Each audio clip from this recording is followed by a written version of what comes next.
check us out on Facebook.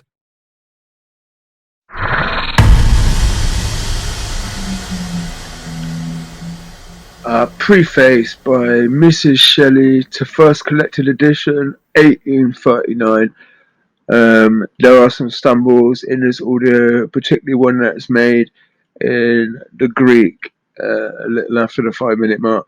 The full text is too long to include in the description, but as you'll find it on the Gutenberg.org, it's a YouTube channel.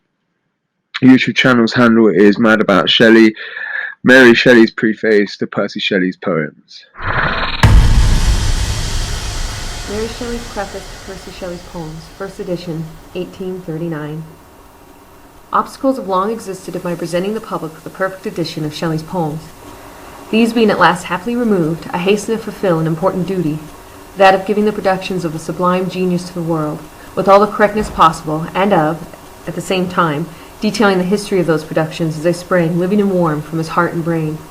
I abstain from any remark on the occurrences of his private life, except inasmuch as the passions which they engendered inspired his poetry. This is not the first time to relate the truth, and I should reject any coloring of the truth. No account of these events has ever been given all approaching reality in their details, either as regards himself or others, nor shall I further allude to them than to remark that the errors of action committed by man as noble and generous as Shelley may, as far as he only is concerned, be fearlessly avowed by those who loved him, in the firm conviction that, were they judged impartially, his character would stand in fairer and brighter light than that of any contemporary. Whatever faults he had ought to find extenuation among his fellows, since they proved him to be human. Without them, the exalted nature of his soul would have raised him into something divine. The qualities that struck anyone newly introduced to Shelley were, first, a gentle and cordial goodness that animated his intercourse with warm affection and helpful sympathy. The other, the eagerness and ardor with which he was attached to the cause of human happiness and improvement, and the fervent eloquence with which he discussed such subjects. His conversation was marked by its happy abundance, and the beautiful language in which he clothed his poetic ideals and philosophical notions. To deprecate life of its misery and its evil was the ruling passion of his soul. He dedicated to it every power of his mind, every pulsation of his heart. He looked on political freedom as the direct agent to effect the happiness of mankind. And thus any new-sprung hope of liberty inspired a joy and an exultation more intense and wild than he could have felt for any personal advantage. Those who have never experienced the workings of passion on general and unselfish subjects cannot understand this.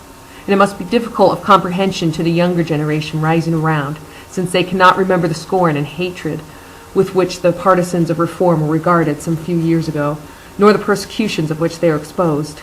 He had been, from youth, the victim of the state of feeling inspired by the reaction of the French Revolution, and believing firmly in the justice and excellence of his views, it cannot be wondered that a nature as sensitive, as impetuous and as generous as his, should put its whole force into the attempt to alleviate for others the evil of those systems from which he had himself suffered. Many advantages attended his birth. He spurned them all when he balanced with what he considered his duties. He was generous to imprudence, devoted to heroism. These characteristics breathed throughout his poetry: the struggle for human weal, the resolution firm to martyrdom, the impetuous pursuit, the glad triumph in good, the determination not to despair. Such were the features that marked those of his works which were regarded with most complacency as sustained by a lofty subject and useful aim. In addition to these, his poems may be divided into two classes: the purely imaginative and those which sprang from emotions of his heart. Among the former may be classified the Witch of Atlas. Adonais, in his latest composition, left imperfect the triumph of life. In the first of these particularly, he gave the reins to his fancy, and luxuriated in every idea as it rose, and all there is that sense of mystery which formed an essential portion of his perception of life, a clinging to the subtler inner spirit rather than to the outward form, a curious metaphysical anatomy of human passion and perception. The second class is, of course, the more popular, as appealing at once to emotions common to us all. Some of these rest on the passions of love, others on grief and despondency, others on the sentiments inspired by natural objects. Shelley's conception of love was exalted, absorbing, allied to all that is purest and noblest in our nature, and warmed by earnest passion. Such it appears when he gave it a voice in verse. Yet he was usually averse to expressing these feelings, except when highly idealized. and many of his more beautiful effusions he had cast aside unfinished, and they were never seen by me until after I had lost them. Others, as for instance Rosalind and Helen, and lines written among the Eugean hills, I found among his papers by chance, and with some difficulty urged him to complete them. There are others, such as the Ode to the Skylark and the Cloud, which, in the opinion of many critics, bear a purer poetical stamp than any other of his productions. They were written as his mind prompted, listening to the caroling of the bird aloft in the azure sky of Italy, or marking the cloud as it sped across the heavens, while he floated in his boat on the Thames. No poet was ever warmed by a more genuine and unforced inspiration. His extreme sensibility gave the intensity of passion to his intellectual pursuits, and rendered his mind keenly alive to every perception of outward objects, as well as to his internal sensations. Such a gift is, among the sad vicissitudes of human life, the disappointments we meet, and the galling sense of our own mistakes and errors fraught with pain.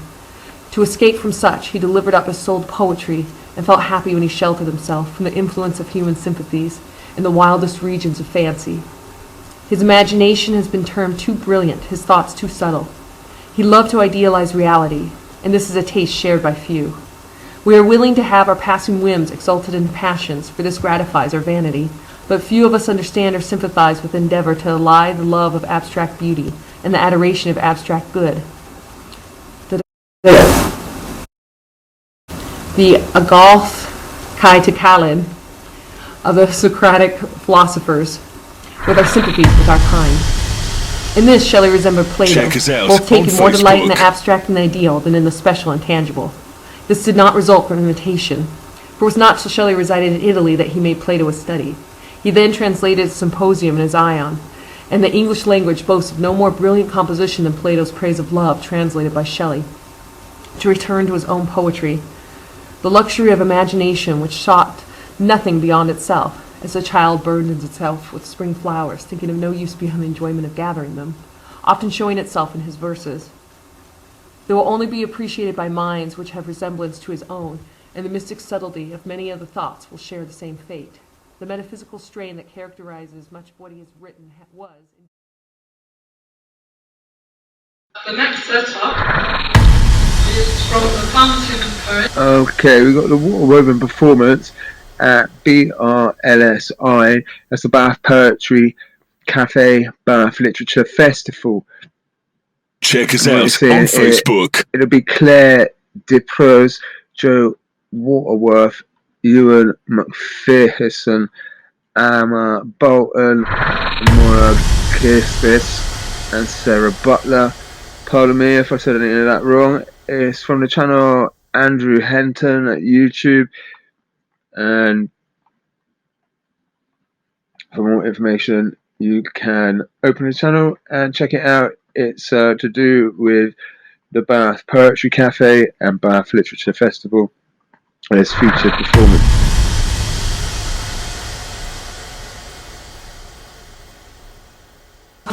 And the next setup is from the Fountain Poets of Wales.